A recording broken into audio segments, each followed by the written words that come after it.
Dude, because it's like tactical.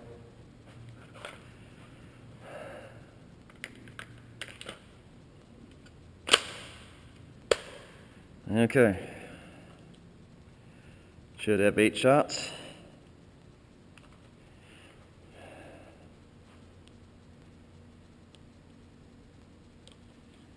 Long ass barrel.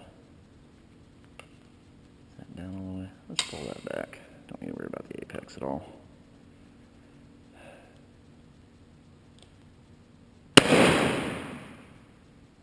Nothing.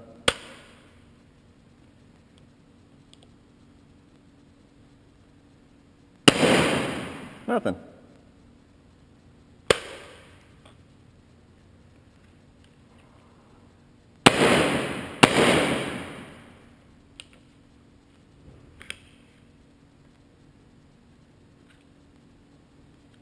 Spring has not been released.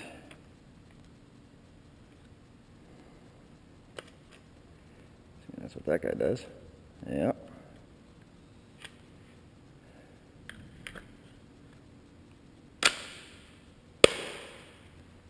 I may not have had it seated all the way.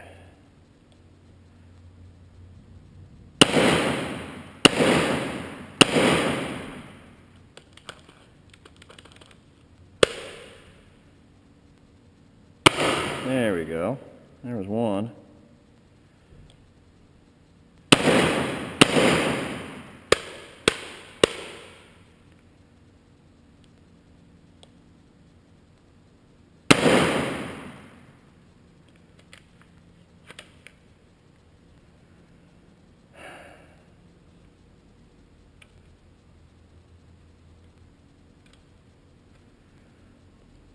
Issue 4. Some magazine releasing. The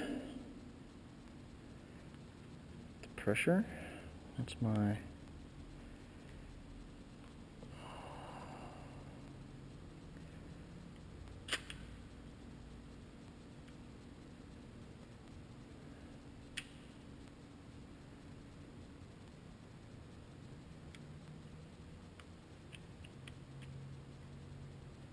You weren't supposed to push that down and release that. It's obvious the spring is releasing and pushing. The question is it pushing hard enough?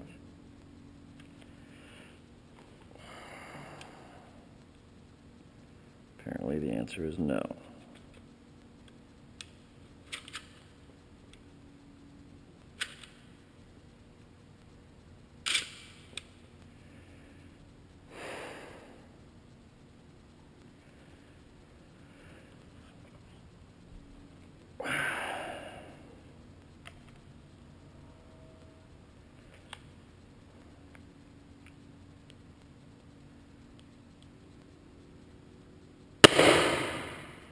.240.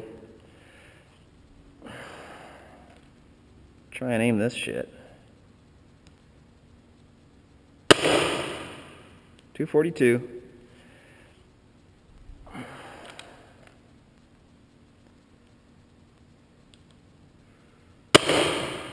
.242.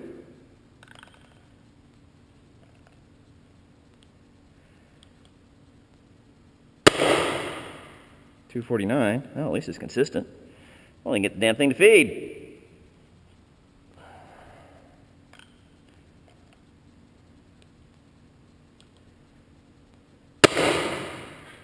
.245. Okay, sorry about the camera angle. Should be a little bit better now. Let's see.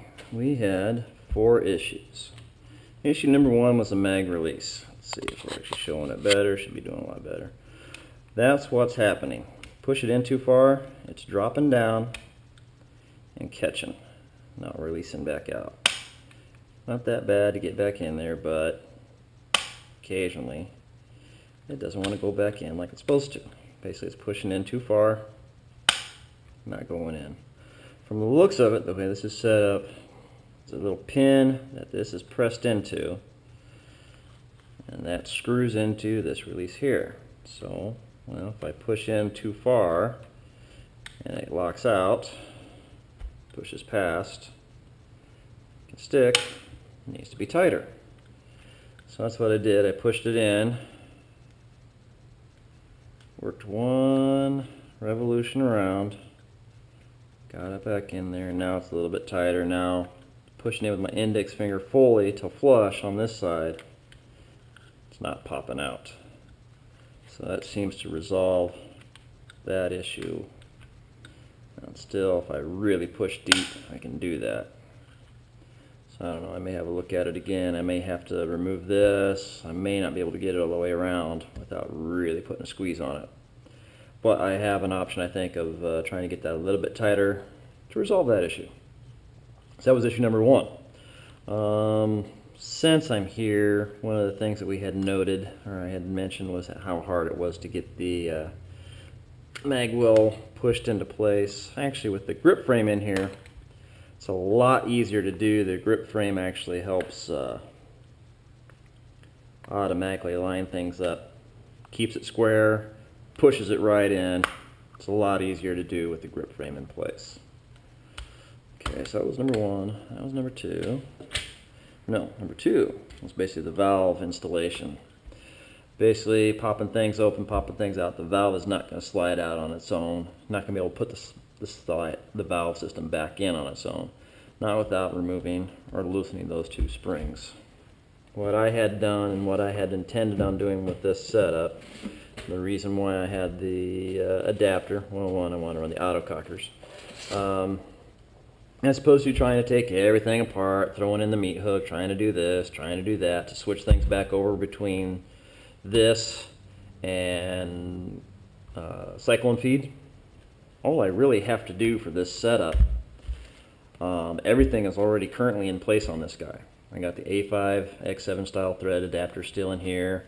Only thing I need to do is pull these three pins, pop the back cap, pop the valve system, take off the grip frame, pull out my one plug, throw the valve system in, put in my cyclone, put in my plug, put in my grip, put on my back cap.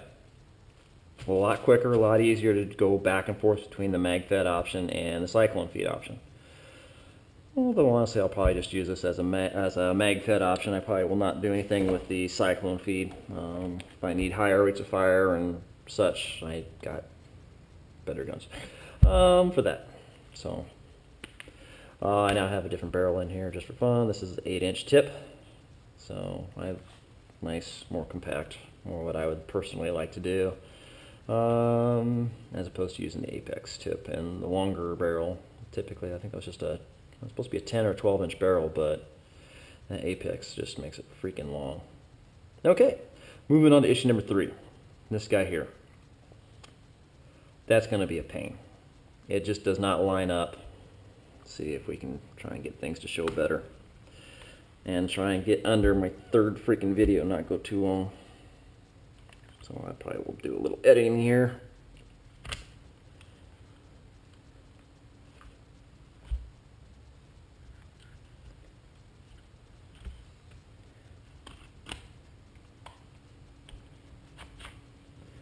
But essentially, again, it's just not going to show, and I'm not going to pull it out just because it's going to take forever to get that to pull out. If we're showing up just right, see this pin is kind of pushed down and away. That's because this valve is just not lining up right. I know I tried to do it before, but I wasn't lined up. Basically, here's your receiver hole, and as that flex valve slides in, it's offset. It's just too low. Trying to get everything in there, basically, as it's trying to push through the O-rings, just trying to push through that valve hole, and it's at some point it's going to cause damage to that O-ring, and it's just going to be a problem. So that was issue number 3. Issue number 4 is balls. Now these are reballs. These are freaking tiny.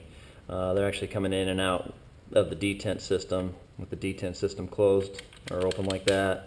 The balls I were having typically are a bore out at 684, which is technically kind of on the small side. I can't imagine if paint was actually at, the large size like it used to be, that this stuff would feed decently. But what seemed to be happening when I was doing that is the balls were kind of sticking here. either because the detents were completely releasing and going back in when I had this set up in there, or whatever was causing those balls to stick. Right there we are. It's sticking just a little bit, whether that's hanging up on the detents or just the ball being fatter than the feed neck. I don't know. I'm going to give a few shots here with the reballs, which should definitely feed through. Then I'll actually try and rerun it with real paint and see how it goes. I have the side plate removed, which actually is not a bad idea because you can actually see how everything's working through there. So kind of a nice little idea there, just to kind of see how things are working and operating. You see the detent in there, you see the ball in there, you see the next ball's feeding up, which again, this is really small paint, so that next ball actually probably going to get clipped pretty hard by the bolt. Again, normal size paint, that shouldn't be an issue, but hey, I'll have a look at it, test it out. Okay, let's get the grip frame back on. Let's go out and do some testing, shooting, finish things up. Actually, okay, here we are, ready to get some shooting. As you can see, I'm actually loaded in now. I got the reballs, much smaller diameter, so they actually flow and feed pretty good. The mag system here. Safety on, goggles on, sock off, safety off. Okay, should be ready to work. I'll get one, make sure everything works.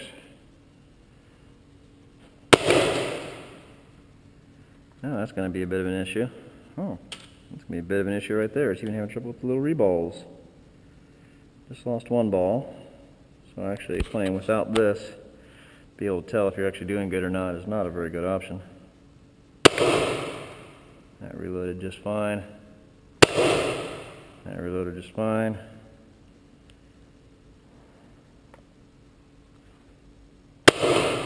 Oh, look at that. It didn't reload just fine. 254.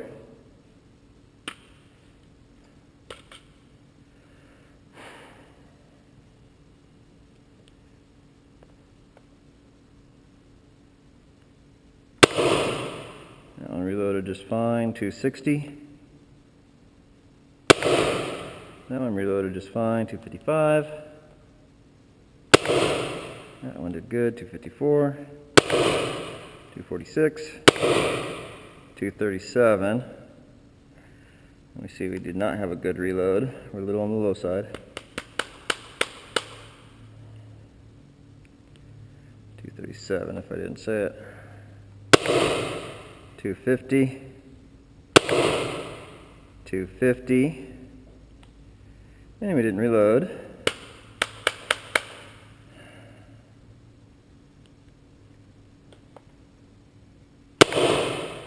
254, and again we failed to reload.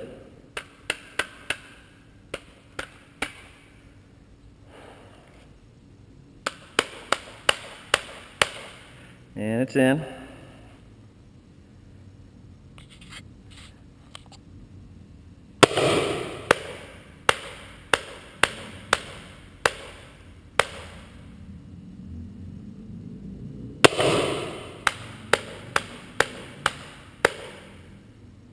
That would chop for certain.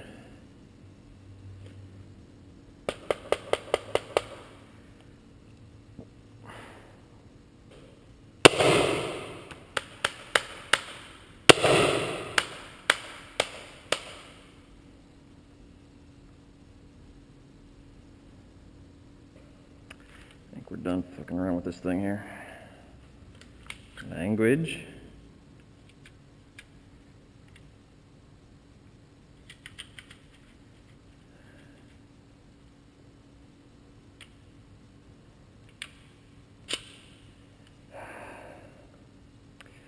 I am not going to try real paintballs, because if it can't even feed little tiny reballs and get it pushed through there,